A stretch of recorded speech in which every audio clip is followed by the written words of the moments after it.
Hello everyone.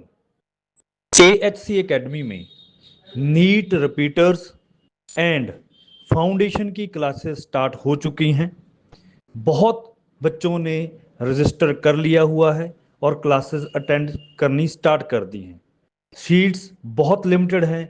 जल्दी से जल्दी AHC एकेडमी विजिट करें। हम निवेदन देंगे जो लोग मारे गए थे, जो लोग शहीद हुए थे, उनके फोटो के साथ, और हम पूछेंगे उनके फोटो के साथ। एडिशनल कलेक्टर से पूछने का मतलब है कि सरकार से पूछेंगे उस दिन कि क्या ये लोग जो शहीद हुए बम ब्लास्ट में, इनको मारने वाले लोगों को आप सजा नहीं दिलवाएंगे क्या?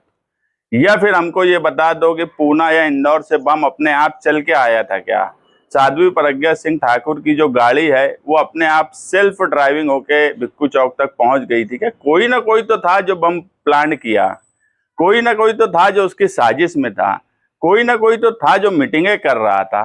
कुछ ना कुछ तो मामला एक कॉन्स्पिरेसी के तहत, साजिश के तहत पूना से नासिक, नासिक से इंदौर, ये सारी कड़ी जुड़ी हुई है। ATS की चार्जशीट है। अगर NIA आज सही रुख पर नहीं है तो उस ATS की चार्जशीट को अपील के साथ दाखिल किया जाए, यही हमारी उनसे निवेदन रहेगी। 31 जुलाई को NIA ने जो फैसला किया वो सिर्फ एक फैसला था, इंसाफ नहीं था। उसके बाद नेशनल लेवल पर, लोकल लेवल पर लोगों की अपनी अलग अलग राय जरूर रही। उस बीच मालेगांव शहर में मौसम पुल पर और गांधी जी के मुजस्समे के सामने जिस तरह से शिवसेना और कुछ भगवा तंजीमों ने जुलूस निकाला और जश्न मनाने का काम करा, उससे पूरे मुल्क में एक मैसेज गया कि इतना गंभीर और संगीन मामला बम ब्लास्ट का, उस पर जिस तरह से हम ये मानते हैं कि नंगा नाच किया गया कल मौसम पुल पर और उनको रोका नहीं गया, कि बम ब्लास्ट जैसे संगीन मामले में मालेगांव शहर में ही, क्योंकि वो लोग भी मालेगांव में ही रहने वाले लोग हैं, उस शहर में जो लोग मारे गए थे, एक बच्ची थी, उसमें 6 लोग मारे गए थे, 100 से ज़्यादा लोग जख्मी हुए थे। कई पुलिस ऑफिसर बम ब्लास्ट के बाद वो भी जख्मी हुए थे। कहीं ना कहीं हम मानते हैं कि उनको सदमा लगा और इस तरह से कोई काम कभी इस मुल्क में नहीं हुआ। आप देखेंगे ट्रेन बम ब्लास्ट में जो आरोपी छोड़े गए, कोर्ट ने जिनको छोड़ा, वो तो जजमेंट आया और ये माना गया कि उनको फंसाया गया है। उसके बाद भी मुल्क में कहीं मुसलमानों ने कोई जश्न नहीं मनाया और सरकार ने फौरन हाईकोर्ट के फैसले के खिलाफ दिल्ली सुप्रीम कोर्ट में अपील दाखिल कर दी। और हम कल बॉम्बे हाई कोर्ट में थे, NIA कोर्ट के पास भी हम गए। हमको लगता था कि NIA कोर्ट के बिल्कुल बाजू में बॉम्बे हाई कोर्ट है। अगर महाराष्ट्र सरकार चाहती तो फौरन अपील दाखिल करती, मगर जिस तरह से CM का बयान, BJP के बड़े लीडरों का बयान आया, तो ऐसा लगता है कि ये अपील में जाना नहीं चाहते। इसीलिए हमने ये तय किया कि जो मौसम पुल पे नंगा नाच हुआ है उसके खिलाफ और इनके अपील की जाए। तो माइनॉरिटी डिफेंस कमेटी और निधर्मी संगठन मालेगांव जो निहाल साहब ने बनाए थे, आज भी जो लोग मारे गए हैं वो निधर्मी संगठन से जुड़े हुए लोग हैं। तो हम उनको पीर को 12 बजे एडिशनल कलेक्टर ऑफिस में मरे हुए जो लोग थे, जो शहीद हुए थे, उनके फोटो के साथ हम उनसे सवाल करेंगे सरकार से, अगर पीर तक हाईकोर्ट में अपील दाखिल नहीं हुई, कि क्या बम अपने आप भिक्खू चौक आया था, पूना से आया था कि इंदौर से आया था, खुद चल के गाड़ी आई थी क्या? अभी तक जजमेंट NIA का नहीं आया, मगर ये बात मानी गई कोर्ट ने कि बम ब्लास्ट हुआ था, भिक्खू चौक में हुआ था, इतने लोग मारे गए, उनको हर्जाने के तौर पे कुछ पैसा देने की भी बात बोली गई। सिर्फ सबूत नहीं होने की बुनियाद पर सजा नहीं सुनाई गई, बेनिफिट ऑफ डाउट दिया गया। ये नहीं बोला गया कि इनको फंसाया गया है। सिर्फ एजेंसियां जो है, और हमको पहले दिन से, जब से NIA के पास ये चौकसी आई 2016 में, जिस तरह से मालूमात मिल रही थी कि NIA खुद दबाव बना रही है गवाहों पर कि साध्वी प्रज्ञा सिंह, कर्नल पुरोहित, इन जैसे लोगों पर के खिलाफ गवाही ना दी जाए।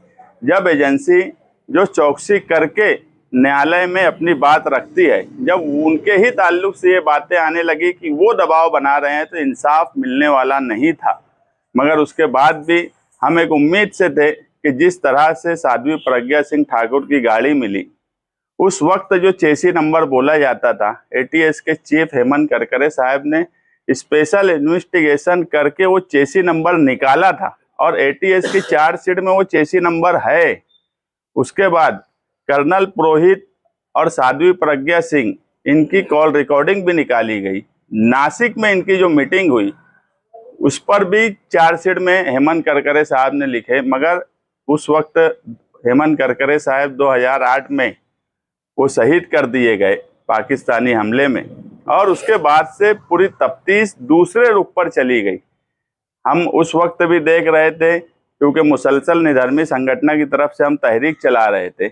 हमें ये भी पता है कि ये कड़ी बहुत दूर जाकर मिल रही थी। कुछ ऐसे लीडरों से जो आज बड़े बड़े ओहदे पर हैं, उनसे भी ये कड़ी मिल रही थी, मगर पूरी इंक्वायरी को इस तरीके से कोर्ट में पेश किया गया कि सबूत नहीं मिले। ऐसे संगीन मामले में अगर एजेंसियां इस तरह से काम करेंगी और एजेंसी में बैठे हुए लोग, अगर मुंबई ट्रेन बम ब्लास्ट हुआ और वो लोग निर्दोष थे, तो फिर दोषी कौन था?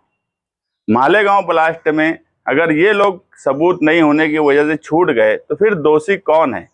अगर ऐसे संगीन मामले में भी सरकार में बैठी हुई एजेंसियां सही इंक्वायरी नहीं करेंगी, तो क्या सरकार इनको लाखों करोड़ों इन एजेंसियों पे सिर्फ इनको बैठकर खिलाने के लिए दे रही है क्या? इनके ऊपर कार्रवाई होना चाहिए, ये एजेंसियों के ऊपर, कि 17-17 साल तक इंक्वायरी करने के बाद भी अगर ये लोगों को सबूत नहीं मिलता, तो इतने बड़े बड़े officer, IAS officer, IPS officer in एजेंसियों में जो बैठते हैं, इनका मुल्क की को लेकर या मुल्क की सलामती को लेकर इनके अंदर क्या जज्बा बाकी बचा है? अगर इसी तरह से फैसले होने लगे, तो ये आगे चल के मुल्क की सलामती के लिए अच्छी बात नहीं है। लोगों की हिम्मत खुलेंगी कि 15, 17, 18, 20 साल के चलने के बाद कोई इल्ज़ाम हिंदुस्तान की एजेंसियां साबित नहीं कर पाती। इसलिए अगर एजेंसियां साबित नहीं कर रही है, तो सरकार उन पर कार्रवाई करे और फौरन इसकी अपील हाईकोर्ट में दाखिल करें। हमें आज भी उम्मीद है कि उस वक्त जो हिंदुस्तान को एक भगवा दहशतगर्द इस मुल्क में हैं, और जो नासिक में मीटिंग हुई थी, वो मीटिंग ही हिंदू राष्ट्र के नाम पे थी। ये पूरा मामला कहीं ना कहीं धर्म से जोड़कर ही किया गया। हम ये बात मानते हैं कि किसी धर्म में, वो हिंदू हो, मुसलमान हो या कोई भी हो, धर्म ये नहीं सिखाता, मगर वो हिंदू का मजहब हो कि मुसलमान का मजहब हो, धर्म का सहारा जरूर लिया जाता है। कुछ ऐसे लोग हैं जो धर्म के सहारा लेकर इस तरह की आतंकवाद करते हैं, और ऐसे लोगों को सजा मिलना चाहिए। यहीं हम चुप नहीं बैठेंगे। अगर सरकार ने अपील नहीं की, तो माइनॉरिटी डिफेंस कमेटी पीर के दिन एडिशनल कलेक्टर ऑफिस में जाने के बाद आगे कानूनी तौर पर क्या करना चाहिए, उस दिन फैसला करेंगे।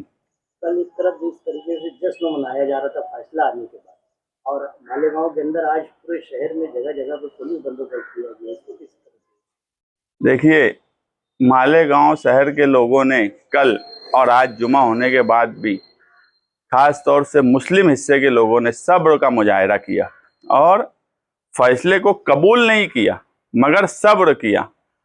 और ऐसे वक्त में पुलिस डिपार्टमेंट का काम था कि उनके जख्म पर जो नमक कल छिड़का गया मौसम पुल पर, उनके ऊपर कार्रवाई करना चाहिए थी। कि बम ब्लास्ट जैसे संगीन मामले में अगर आप जश्न मना रहे हो, हाँ, अगर ये होता कि ये नहीं है और कोई है, तो भी हम समझ लेते थे यार चलो ये नहीं थे, दूसरे लोग हैं। जब कोई नहीं मिला, तो मालेगांव में ही रहने वाले जो लोग हैं, क्या वो 11 साल की लड़की फरहीन, उनसे शिवसेना और हिंदू तंजीमों को कोई हमदर्दी नहीं है क्या? वो बच्ची इंसान नहीं थी क्या? जो लोग मारे गए वो इंसान नहीं थे क्या? उनसे कोई हमदर्दी नहीं थी क्या? होना तो ये चाहिए था कि उस हिस्से के लोगों को भी उनके गम में बराबर शरीक रहना चाहिए था, जो कि हमने नहीं देखा। आज ये संगठनों की ओर से निवेदन दिया गया,